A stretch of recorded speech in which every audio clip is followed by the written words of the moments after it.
UFC Fight Night, Murphy versus Emmett is this week. I'm going to give you a full card prediction breakdown of all 13 fights on this card, starting with Loma Lookboonmee versus Istela Nunes.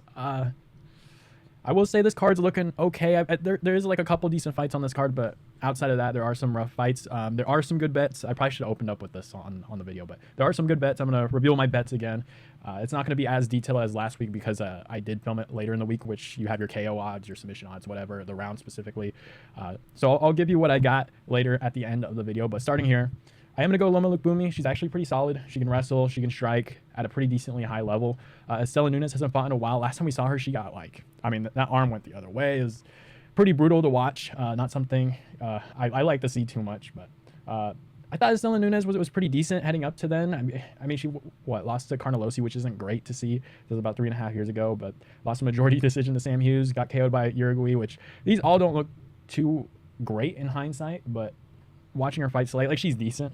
I am going to go Loma Lookboonmee, though. She seems like a decently high-level women's fighter, and I'm going to take her here. I'm going to go decision. I don't think she finishes Istela Nunes in this one, but even then, even if you do like Istela Nunes, she hasn't fought in almost 2 years and is coming off a pretty rough injury, so you kind of have to go Loma Lookboonmee. I'm going to go 30-27 decision for her. Moving on, we have, Vanessa Demopoulos versus Talita Alencar. A lot of people are going with Demopoulos here. I believe Talita Alencar is like a pretty good BJJ girl. Demopoulos is almost 37 years of age. Some of these fights are some bad decisions, like she's lost to Karolina Kowalkiewicz, Jacqueline O'Moran by armbar. I think Talita Alencar can latch up a submission here. Her last fight against wasn't her last fight. Her fight coming into the UFC, I believe, the first one was a draw against Luciano on the Contender Series. Fought Ryan Amanda, won a split decision. She looked pretty decent in that fight. She probably shouldn't. I don't think she should have won that fight, but she did look decent.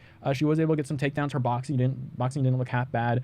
Lost a unanimous decision to Stephanie Luciano later. I don't think too much of Vanessa Demopoulos, in all honesty. I don't think she's that good. I'm going to go with Talita Alencar by upset here. I can see it coming. Maybe Vanessa Demopoulos can kind of just control her on the ground or minorly outstrike her on the feet. I just don't think Demopoulos is a decent level striker.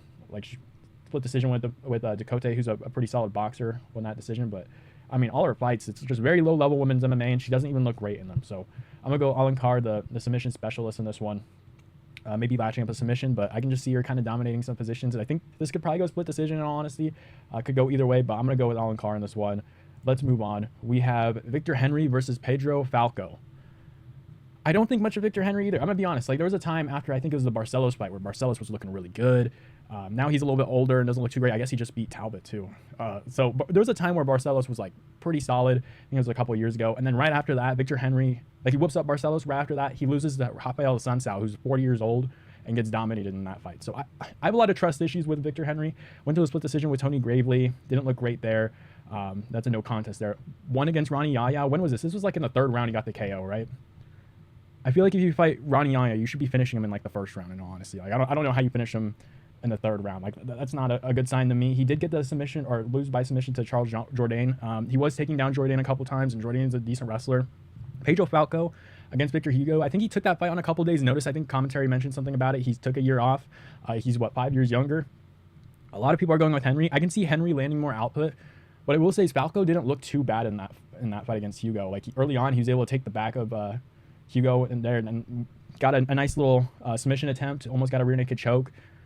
I worry that if Victor Henry's going to shoot in a bunch of takedowns, Falcão's going to have the submission ability to potentially submit Victor Henry. So I'm kind of 50-50 on this fight. I'm going to be completely honest. Like, Victor Henry's almost 38 years of age. Kind of hit or miss in these fights. Like, he went to a split decision with Tony Gravely and Ronnie Yaya. I think I'm going to go with Falcão here. Unless Falcão really is just horrible. I think he showed enough signs on the feet. He had some decent striking. He had Victor Hugo on his back foot. Had a couple of good takedown attempts where he looked good in the grappling. I think I'm going to go with him in this fight on a full camp. We'll see what he looks like, though. I just don't trust Victor Henry. You shouldn't be getting up in it. Like, you should be finishing Ronnie Yaya a lot earlier. I think Yaya is, 40-something? You should be finishing him a lot earlier. It's just very hit or miss for Victor Henry. So I'm going to go Pedro Falcão. Maybe he gets a submission in this fight, but I can also see him kind of just winning a 28-27 decision here. Just out-grappling and doing better in the grappling than Victor Henry, and maybe minorly outlanding him on the feet, too. So I'm going to go Pedro Falcão here by decision, 28-27. Let's move on. We have Rhys McKee versus Daniel Frunza. I am going to go with Daniel Frunza in this fight. He didn't look too great on his Contender Series fight. I think he got hurt pretty early on, almost got finished, came back in the later rounds, kind of broke his opponent. His opponent got gassed pretty badly as well. Just kept shooting takedowns, but Frunza's hands was looking pretty decent. He's 30 years of age, almost 31, I guess. I don't know how much more improvement is going to be there for him. This is at middleweight, I believe. So, oh wait, no, this is at welterweight. Oof. I don't know how much improvement he's going to actually have. Like when he fights like another level of competition, I think he's probably going to get waxed because he doesn't look too great in his fights, but he does have some nice combinations. His striking does look pretty solid. Rhys McKee, since coming into the UFC, lost to Angelusa, which that loss is not looking too great now. Chidi Njokuani, not doing too great either. Went to a split decision with them, but if you watch the Chidi Njokuani fight, you can kind of see where Daniel Frunza can kind of play the range game, just outstrike Rhys McKee in this fight, and I think he'll do pretty well doing it. So I'm going to go with Daniel Frunza here. He is at a 5-inch reach disadvantage, but I like Frunza here by KO. Chidi Njokuani, I don't want to say he's washed. He did move down to 170 and has been looking a little bit better. He's just, I don't know what's up with it. Like, he's getting some nice KOs on the rise, but he's been pretty off, and him beating up Rhys McKee pretty good on the feet does kind of worry me a little bit. I do like Daniel Frunza. I think he is going to keep getting better. Last fought 6 months ago. I think he can get a KO over Rhys McKee. If not, I can see this one going to a decision as well, but I still have Daniel Frunza winning. So let's move on. We have Dione Barbosa versus Diana Belbiţă. Oof. I'm going to go with Barbosa. She's actually UFC level. I don't think Belbiţă is UFC level. Every time I watch her, she just looks very low level. Her last fight, she lost to Molly McCann by armbar a year ago. Gives you kind of an idea of how good she is. Karolina Kowalkiewicz, who's a lot older now, lost to her. Gloria DePaula, Maria Oliveira, Hannah Goldie. She beat Hannah Goldie and Maria Oliveira. So she has some decent low-level wins. There's not really too much to say about Diana Belbiţă. Like, every time I watch her fight, I just get distracted because it feels like every time she strikes, she's like looking at the ground. I don't know. Maybe it's just me. Maybe I don't know what I'm talking about. But Dione Barbosa actually looks decent at the UFC level. Beat Ernesta Caracate, which I think she's kind of decent. Won against Rain Guerrero on the Contender Series by submission. But lost to Miranda Maverick. Miranda Maverick, I think, is actually pretty good fighter for women's MMA. But Barbosa, I think, is a little bit right behind her as well. So I just think there's like different levels in the fight game. I just think Barbosa's just on another level, beating opponents that Diana Belbiţă would normally lose to. So I'm going Barbosa here. Maybe she gets the sub in this one. I can see this fight also going to a decision.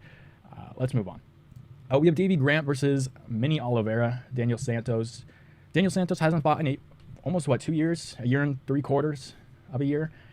Last beat Johnny Munoz by decision. Had a nice KO against John Castaneda, which is pretty impressive to have. John Castaneda is no slouch.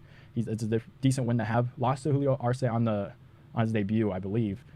Davey Grant is, I won't say he's weird, but for how the betting odds are against him in this one, I'm actually kind of surprised. I feel like this fight is like perfectly made for Davey Grant.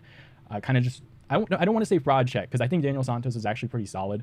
I believe he's been out injured for a while from what I've seen. Like, I tried to look more into it. He pulled out of the Daniel Marcos fight, pulled out of the Said Nurmagomedov fight. I know he got injured for sure in the Nurmagomedov fight, so he hasn't been able to fight for a couple years. Davey Grant has always been solid. Beat Ramon Tavares, who's actually a pretty solid opponent, pretty solid prospect. Lost a split decision to Daniel Marcos, which was pretty close. Assunção won by submission, kind of got the buzzer beater there. Wasn't looking too great, as he normally looks a lot better than he did against Assunção. Beat Louis Smolka by KO. Lost to Nunes, which you could say he won that fight too. So every single fight he's making it super competitive, if not winning. I don't like Daniel Santos off a 2-year layoff, potentially being injured from that last fight that he had to pull out against Nurmagomedov. I'm going with Davey Grant here. I believe Bovada, FanDuel, whatever app you're using, whatever betting agency you're using, they all have Davey Grant as an underdog. He's going to be one of my underdogs I'm going to talk about later, but I'm actually really surprised by that. I think the odds are actually moving quite a bit too throughout the week. I think he's like plus 150, now he's like plus 130. So a lot of people are putting money on Davey Grant, which I do like. I think he does get the upset here, and he does win this one by decision. So let's move on. We have Luis Gurule versus Ode Osbourne. Another interesting one. I feel like I'm taking too many underdogs on this card. The thing with Luis Gurule, I know he fought Nick Piccinini, and I think you could say Piccinini probably maybe won that fight. I thought he looked a little bit better than Gurule in that one, and it was a pretty high-paced fight, so I didn't want to judge it off of that one, so I watched one of his other fights. I believe it was against Alberto Trujillo. It was by decision. He's a stocky guy. He's a big muscly guy, and he throws a lot into his punches. You can't really see like the big effort, but it looks like he throws heavy, like he has a lot of power. It just doesn't really hurt guys, which is really weird because he's landing a lot of shots on Piccinini. He's landing a lot of shots on Trujillo, but it's not like they were getting hurt very badly either. So I don't know how much punch power he has. There is questions about Ode Osbourne's durability coming into this fight, which I worry about. I think Ode Osbourne's a much better striker, and maybe Luis Gurule can out wrestle him, take him down to the ground and out grapple him. But Ode Osbourne also beat Charles Johnson by split decision and looked pretty good on the feet in that fight. And I will say he lost to Asu Amabayev, who's very good, rear naked choke. Rafael Filho, that one is a little bit worrying, I will say. He's a very good submission specialist, so I am a little bit worried about that loss. And Ronaldo Rodriguez, he hurt him early on pretty badly, and Rodriguez was able to make a decent comeback. But that fight was still pretty close. I don't know. I just don't know too much about Luis Gurule. Like, just watching his fights, I don't know how good he is, which does really worry me. Like, I feel like Ode Osbourne, who's going to have, almost 10 inches of reach on Luis Gurule, can kind of play at range and outstrike him. My only worry is that it feels like Ode Osbourne kind of just fumbles a little bit too much. I was riding with him on the Tyson Nam fight, and he lost that one, and I think I went the opposite way with Charles Johnson, and then he won it. A lot of people are taking Gurule on Tapology. A lot of undefeated prospects are losing this year. I really want to take Ode Osbourne. I worry that he might just be, I don't want to say too weak, but I feel like Luis just might be too strong and might be able to just grab him, throw him down on the ground, and maybe potentially submit him. But Asu Amabayev, very strong, really good submission specialist. Same thing with Rafael Filho.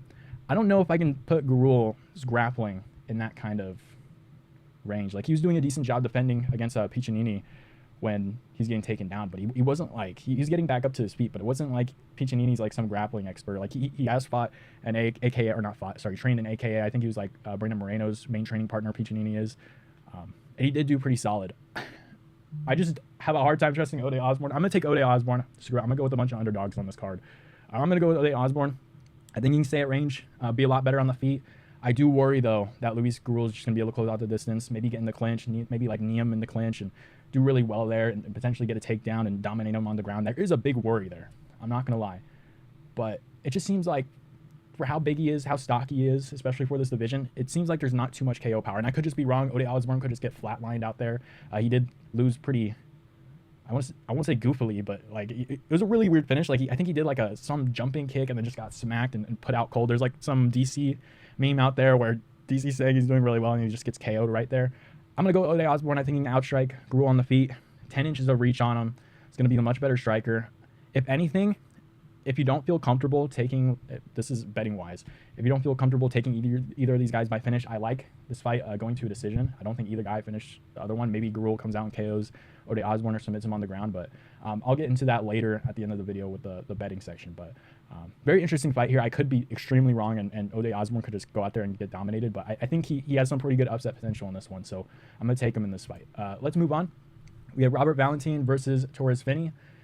I like Robert Valentin a lot. A lot of people question why the UFC is not getting enough buys. It's because they put guys like Robert Valentin, Trevor Peek up against pretty good wrestlers. And I know Torrez Finney trains with Trevor Peek from what I've seen. But Robert Valentin is just going to get out-wrestled by Finney. Now, I do question whether Finney can kind of hold the cardio to like maybe dominate Valentin in this fight, because Valentin was in some decent positions against Ryan Loder. Like, he was getting taken down, but he had some really nice submissions throwing up against Ryan Loder to make the fight a little bit more interesting. Finney, we have seen him tire out a little bit more. He is a much bigger guy. He's stockier, like he's shorter. He's 5'8". He's going to be much more wider, and it's going to be easier to get a takedown on Robert Valentin than maybe a Ryan Loder. But I do worry that he might tire out. Maybe Valentin might be able to throw up a submission and get a submission from bottom. I don't think too much of Finney. I'm going to be honest. Like, he's very solid, but you can tell he's still kind of green. Like, he's 26 years of age. I don't like Finney by KO. Like, he had a really nice KO coming into the Contender Series. Was it Tyson Jeffrey? It was just like one really big shot and he just gets put out cold. Like, he has some nice KOs on his record.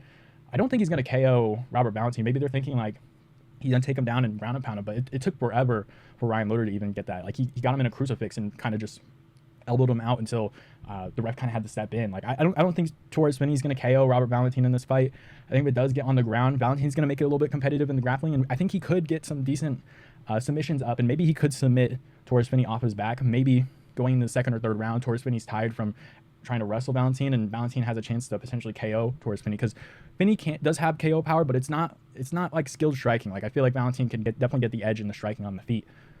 So there is some worry there. But I am going to go with Finney. I think he can just out-wrestle Valentin. I think he's big enough to where he can kind of just control Valentin on the ground if he really needs to. It is going to be tricky. He is going to be working in those positions, so I do worry about the cardio of Finney. I don't mind a Robert Valentin underdog here, but I'm going to have to stick with Finney. I think he's too big, like too stocky. It's going to be easier to get takedowns on a Valentin who's at 6'2". Like, the openings are going to be more there. I think he's just going to be too heavy for Valentin to even like try to get out of those positions. So I think Finney just controls him in this fight. I don't see a KO win. I don't see a submission win for Finney. There are potential submission wins for Valentin in this fight, maybe a TKO. if Finney does gas out. But I am going to be looking at Finney's cardio to see how he does in this fight. So I like Torrez Finney by decision, maybe 28-27, but we're going to see how. I want to see what Valentin also looks like in this fight. I feel like we're going to learn a lot in this one between these two fighters. So I'm going to go with Torrez Finney, but I think Valentin's a pretty decent underdog if you do like him in this fight. So let's move on. We have GM3 versus Brad Tavares. I'm going GM3. Brad Tavares has looked pretty underwhelming. He got a layup against Chris Weidman, couldn't finish him, absolutely destroyed his leg, and still couldn't finish it. Like, Chris Weidman could barely walk in that fight and still couldn't finish him. And now I will say, I have been browsing Brad Tavares' page here. He is due for a KO, weirdly enough. If you look far enough, his last KO win was against Krzysztof Jotko in 2018, April 14th. Go 7 years before then. He gets another KO against Phil Baroni in January. So he is kind of due. Every 7 years, he gets a nice little KO win. So maybe you can get a KO win over GM3. That is kind of the guy to get the KO win over. But GM3 kind of got out GM3'd in his last fight, weirdly enough. Rainer de Ritter kind of made a comeback and ended up submitting him, which is, I think, is pretty impressive from Rainer de Ritter. Pretty good win to have by submission over GM3. He did struggle a little bit. GM3 definitely made it relatively competitive there, but GM3 is no slouch. I just don't think the fact that Brad Tavares, I don't see him finishing a GM3 or being much of a threat power-wise and even grappling-wise. It does worry me a lot, and GM3 is a pretty big underdog in this fight. I think he's like plus 200. You kind of have to go with GM3 in this one. I'm going to say submission, round 3 submission. It's kind of his bread and butter. He gets a lot of third-round submissions from what I've seen. Oh, 12 subs in the first, 12 subs in the second, 4 subs in the third. Oof. I'm going to go second round submission. First round, I think, is going to be a little bit of a filler. Maybe Brad Tavares can get the striking going. Maybe they can trade a little bit more on the feet. I can just see GM3 overwhelming Brad Tavares a little bit more in the second round after he feels the hands of Brad Tavares a little bit, kind of pressure him, take him down, and get the submission over Brad Tavares. And yeah, I think he definitely wins this one by submission. It's just, after seeing that Chris Weidman fight, I just kind of lost faith a little bit in Brad Tavares being someone that can be like a good hammer or like a gatekeeper, which I was calling him for a while before going on a little bit of a loose streak. So I'm going to go with GM3 by submission. Good underdog as well. Let's move on. We have Kennedy Nzechukwu versus Martin Buday. I'm going to go Kennedy Nzechukwu. Buday can actually get the upset here, but Nzechukwu is what, 6'5", 83 inches of reach. We'll have a 6-inch reach advantage over Martin Buday. I just don't see much of a power advantage from Buday, and Nzechukwu is decent at defending takedowns, I will say. He's not too great, but there is a little bit of a worry that Buday can get the upset here, because Nzechukwu can be disappointing. Like he's a 50-50 fighter. I don't even know how to say it, because he's 14-5. He beat Carlos Olberg on his debut, and then loses to Daun Young, Nikolai Ngumuranu, and goes on a 3-fight win streak against Roberson, Kudalaba, Clark, decent fighters. Then loses to Jacoby, and then OSP, who's 42? How old is OSP? 40 years of age, almost 41 when they fought. Then he fights Chris Barnett and Lucas Bresky after he moves up to heavyweight. This seems like a potential Buday underdog for this one, but I kind of just have to stick with Nzechukwu. Big guy, nice power in his hands. I think he get the finish over Martin Buday. And Buday lost to Shamil Gaziev by KO too. So I do like Nzechukwu. He's going to have a big reach advantage in this fight. I'm going to take him by TKO. I think he just lands and overwhelms Buday up against the fence. And yeah, I'm just going to take Nzechukwu by TKO. I'm going to say first or second round. Let's move on. We have Cortavious Romeus versus Chang Ho Lee. Oof. This is another 50-50 fight, I think, because Chang Ho Lee looked decent against Long Zhao. Like, that whole entire fight, it was just, I don't want to even, it was scrappy. It's not a fight I want to watch again. Because Long Zhao was holding up Chang Ho Lee against the fence quite a bit in that fight, and then once they would get away from the fence, they would stay in the clinch and make it pretty dirty, land shots off the clinch and knees to the body. I will say Chang Ho Lee looked, I don't want to say green, but he looked a little sloppy in that fight, which I do not like. And same thing with Cortavious Romeus against Gaston Bolaños. Ended up dropping him, I think, at the end of the first round. But Romeus, it seemed like his timing was off. I don't know if he was a little bit slow, what it was against Gaston Bolaños, who is a decent striker in his own right. He didn't look too great in that fight. However, I think Cortavious Romeus, who's a little bit stockier, has a little more muscle. He's going to be 4 inches smaller than Chang Ho Lee in this fight. So he's going to be stockier. He's going to have a little bit more muscle on Chang Ho Lee. He's going to be the smaller guy in this fight.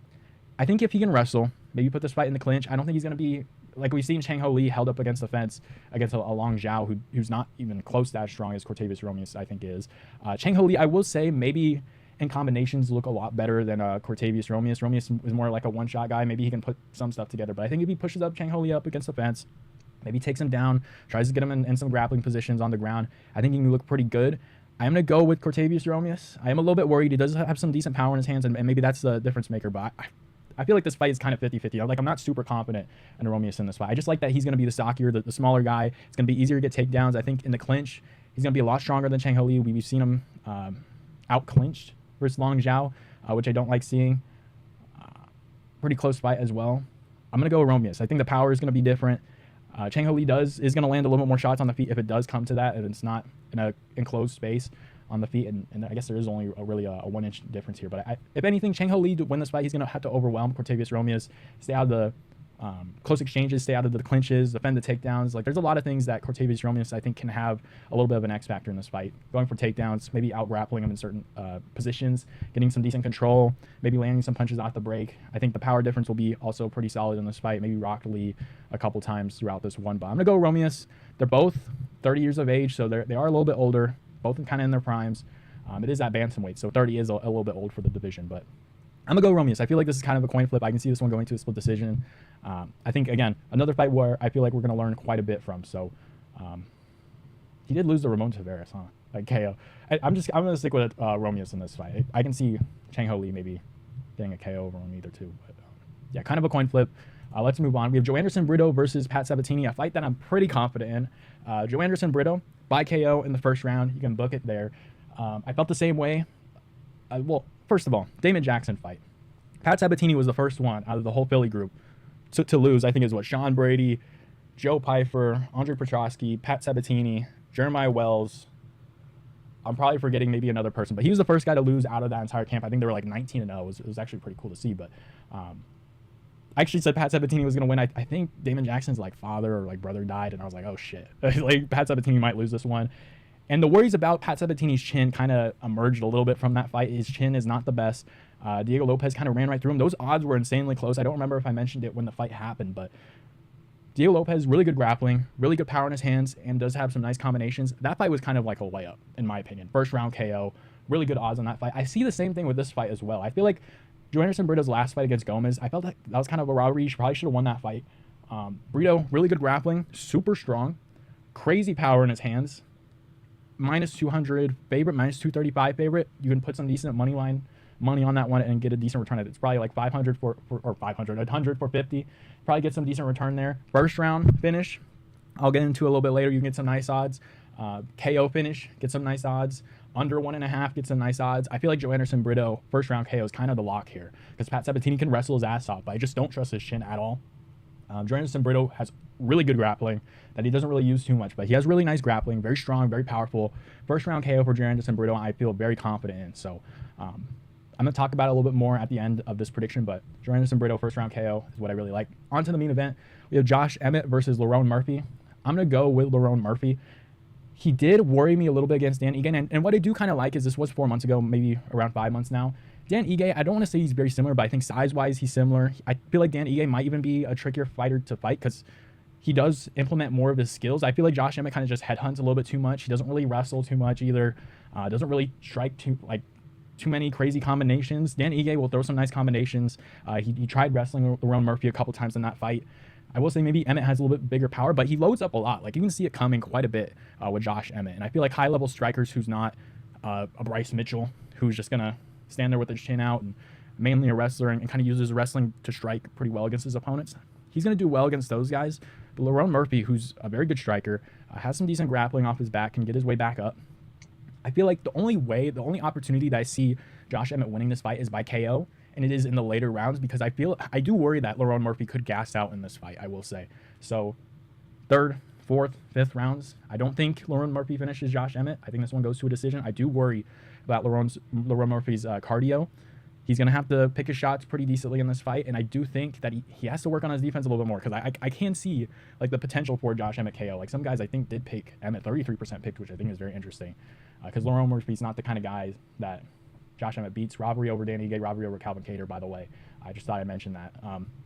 And somehow got a interim title shot because both guys didn't want to fight anyone else. Anyways, because that was a couple years ago. The whole situation was kind of bullshit because Volk was defending on the exact same card against, was it Islam or something? I guess he wasn't defending, but he's fighting Islam. Anyways, Lerone Murphy's a much better striker.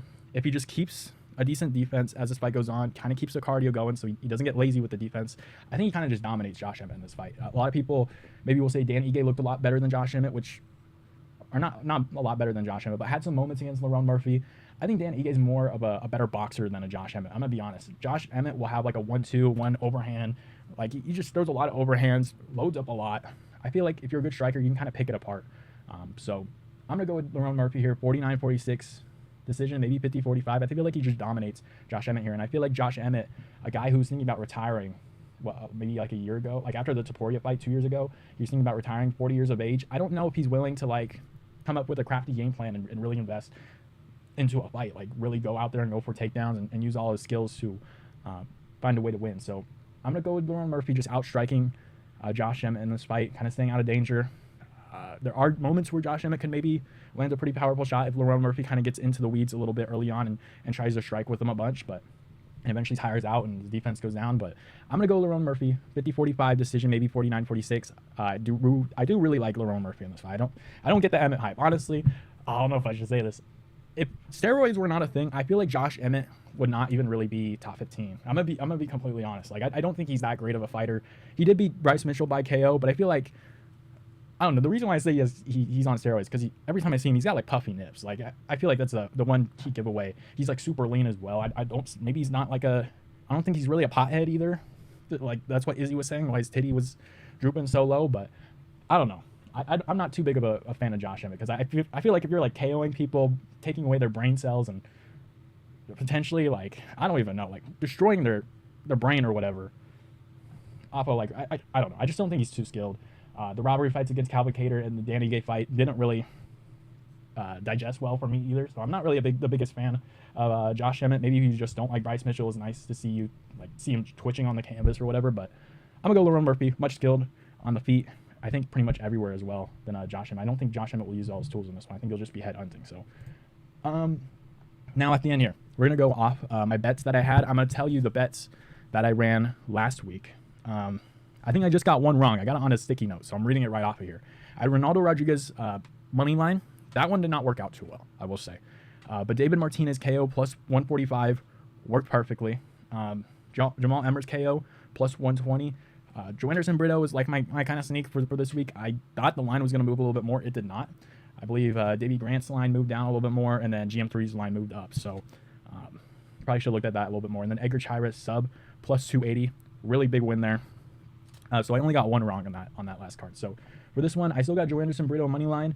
I checked Bovada because it is still early in the week, so you're not going to have these super detailed bets that you can put in or anything. So checked on Bovada. Round one finish, or at least win for Brito, is plus 280. I would really kind of look at that one. Again, don't be degenerates. These are just my bets. You can do whatever you want with it. So under 1.5 for the Brito fight as well, plus 130 if you're not comfortable with a round one finish. I just don't see this fight going to a decision at all. I don't see this fight going to the third round or the second round. So I really like Brito in the first round by finish. Davey Grant money line plus 127. I think the line's just going to keep getting lower until it's about evens towards fight day. Over in 1.5 rounds for Finney and Valentin is minus 150.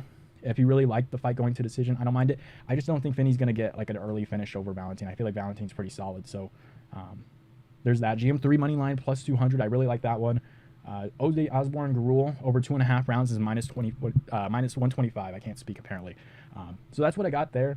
Again, Osbourne and Gurule. I just don't see the KO power from Gurule. Could be completely wrong there, and he could just slump Osbourne and maybe take him down and submit him. I could just be completely wrong in that fight, and I don't think Osbourne's gonna be able to take down a decently durable guy in Gurule either. So those are my bets for this one. I could be completely wrong. I feel like a lot of this card, I feel like it could go perfect or it could go very horribly wrong. So let me know who you guys have down below in the comments, and I'll see you guys